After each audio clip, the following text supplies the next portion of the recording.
बेच कहाँ सोया है। कहने आए हैं कि छोटी छोटी अगर कोई नाराजगी भी है तो उसे किनारे रखिए, क्योंकि ये लड़ाई बहुत बड़ी है और इस बड़ी लड़ाई में आपके एक वोट को बर्बाद करने से अगर भाजपा को फायदा पहुंचेगा तो इस लड़ाई का फायदा क्या रह जाएगा आप सारे लोगों को। मैं आपसे ये कहने आया हूं, इनके झूठ में मत आइएगा भाजपाइयों के। ये जब सीधी लड़ाई में नहीं जीत पाते हैं तो फिर बांटने वाली साजिश में लग जाते हैं। इस इधर से 2000, 1000 इधर से 3000 उधर से नुकसान करवा लो। नुकसान नहीं करना है, क्योंकि झारखंड की अस्मिता की लड़ाई है। जीतेंगे तो अंबानी और अडानी का कर्जा माफ होगा, हम जीतेंगे तो किसानों का कर्जा माफ होगा। मैया सरकारी योजना में 1000 से बढ़ा के 2500 रुपए किया जाएगा। अगर हम जीतेंगे तो कांग्रेस की गारंटी है कि 24 जिले में 24 इंजीनियरिंग कॉलेज, 24 मेडिकल कॉलेज और हर प्रखंड में डिग्री कॉलेज खोला जाएगा। उनकी गारंटी क्या है? नफरत की। हमारी गारंटी क्या है? विकास की। उनके झांसे में मत आइएगा। वो पिछले दिनों में पार्लियामेंट में बैठा था, प्रधानमंत्री खड़े हुए भाषण देने लगे, बोले बताओ कांग्रेस वालों 70 साल में क्या बनाया। मैं खड़ा हुआ, मैंने बताना शुरू किया, तब तक मल्लिकार्जुन खड़गे जी बैठे थे। बोले इमरान मत बताओ, जो बताओगे ये उसको भी बेच देंगे। जो बताओगे उसको बेच देंगे। ये भाजपा के लोग, यहाँ के सांसद, 84 साल का मुख्यमंत्री आकर के हिसाब मांगता है कि 70 साल का हिसाब दो कांग्रेस वालों।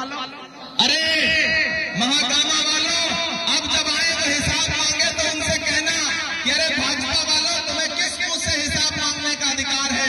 जो सरकार अपना चलाया हुआ 2000 का नोट 7 साल नहीं चला सकी, वो हमसे 70 साल का हिसाब मांगता है।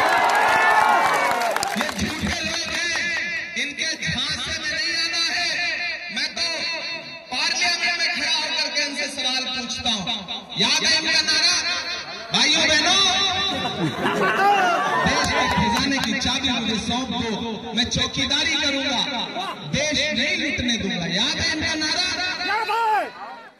लेकिन मैं इन दिनों देश भर में जहां जाता हूं उनसे सवाल पूछता हूं कि कहां सोया है। अब लग रहा है कि मैं महागामा में खड़ा हूं, के बीच में खड़ा हूं। उधर जो सड़क पर खड़े हैं उनका भी समर्थन मिलेगा, उधर जो छतों पर है उस तरफ जो है सबका समर्थन मिलना चाहिए। कहां सोया है चौकीदार, यही हिंदुस्तान की लाल चौकीदार, विजय के नीचे से हो गया फिर।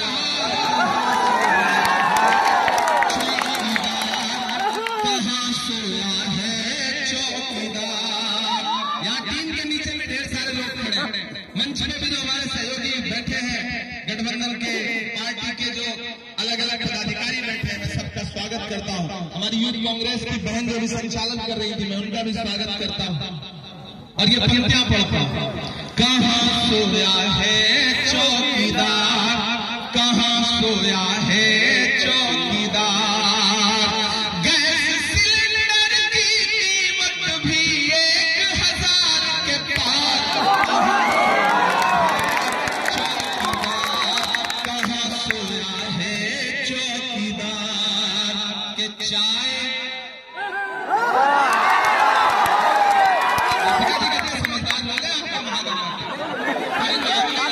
चौकीदार कह रहा हूँ, फिर चाय कह रहा हूँ।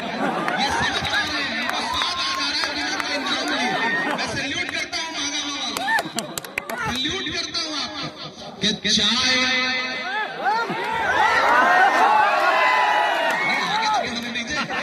चाय बेचने वाला पूरा भारत बेच रहा है। बेच रहा है कि नहीं बेच रहा है? बेच रहा है कि नहीं बेच रहा है? चाय बेचने वाला पूरा भारत बेच रहा है।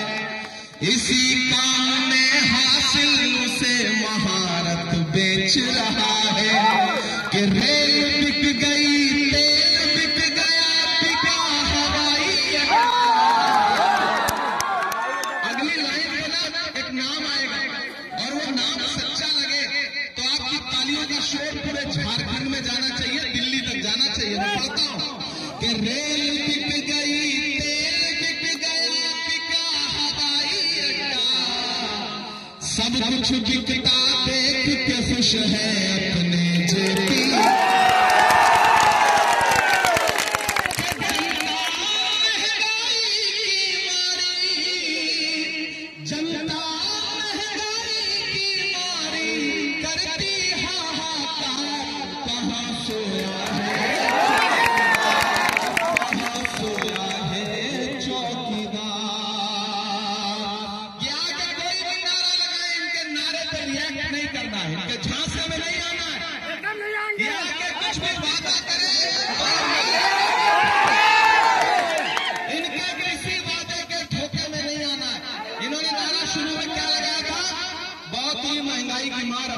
मोदी सरकार, याद है नारा? फिर उसके बाद क्या हुआ? जो पेट्रोल डीजल 58 रुपए था वो 100 के पास पहुंच गया। जो गैस सिलेंडर 400 का था, 450 का, वो 1000 के पार पहुंच गया। फिर यहाँ पर गठबंधन क्या कह रहा है कि जैसे ही झारखंड में हमारी सरकार बनेगी हम फिर से 450 रुपए का गैस सिलेंडर देंगे। मोदी जी गठबंधन 450 रुपए में आपको गैस सिलेंडर देगा। ये महंगाई पे बात करने वाले भाजपा के लोग, जहां जहां इनकी सरकारें हैं, ये फिल्में टैक्स फ्री करते हैं और कफन पर जीएसटी लेते हैं, कफन पर टैक्स लगाते हैं। ये इनके झांसे में मत आना। इन्होंने नारा क्या दिया था? बेटी बचाओ बेटी पढ़ाओ, मोदी जी का नारा था। इन्होंने नारा दिया बेटी पढ़ाओ बेटी बचाओ।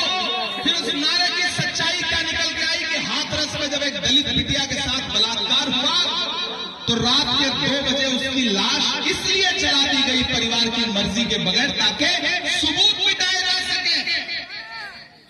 ये भाजपा के लोग बेटी बचाओ बेटी पढ़ाओ की बात करते हैं, लेकिन उसी जंतर मंतर पर दिल्ली में जब हमारी ओलंपिक लाने वाली पहलवान बेटियां अपने लिए इंसाफ मांगने के लिए बैठी तो दिल्ली पुलिस ने उसे सड़क पर उनको घसीटा था। यह है इनके नारों की सच्चाई। ये बेटी बचाओ बेटी पढ़ाओ का नारा देने वाली भाजपा, इनके नारों की सच्चाई ये है कि दिल्ली के लाल किले पर 15 अगस्त को खड़े होकर के प्रधानमंत्री ने खवातीन के लिए, महिलाओं की सशक्तिकरण के लिए भाषण दिया और उस भाषण के महज 2 घंटे बाद गुजरात में बिल्किस के बलात्कारी जो सजा काट रहे थे न सिर्फ छोड़े गए जेल से, बल्कि उनको मालाएं पहना के भाजपा के लोगों ने उनका स्वागत किया। ये है इनके नारों की सच्चाई। इनके किसी नारे के धोखे में मत आना। ये वोट मांगने आए तो बस इनसे ये कहना कि तुमने हमारे आदिवासी समाज के लोकप्रिय मुख्यमंत्री, एक आदिवासी समाज के बेटे को जो 5 महीने जेल में रखा है ना, ये चुनाव उसका बदला लेने का चुनाव है। तुमने जो झारखंड के लोगों का बार बार अपमान किया, उन्हें घुसपैठिया बता करके, ये चुनाव उसका बदला लेने का चुनाव है। उनसे कहना कि जो तुम्हारे झूठे वादे हैं, ये चुनाव उन झूठे वादों का बदला लेने का चुनाव है। डरना नहीं है। बहन दीपिका आपके लिए लड़ती है, विधायक रहते हुए भी लड़ी, मिनिस्टर रहते हुए भी लड़ी। मैंने देखा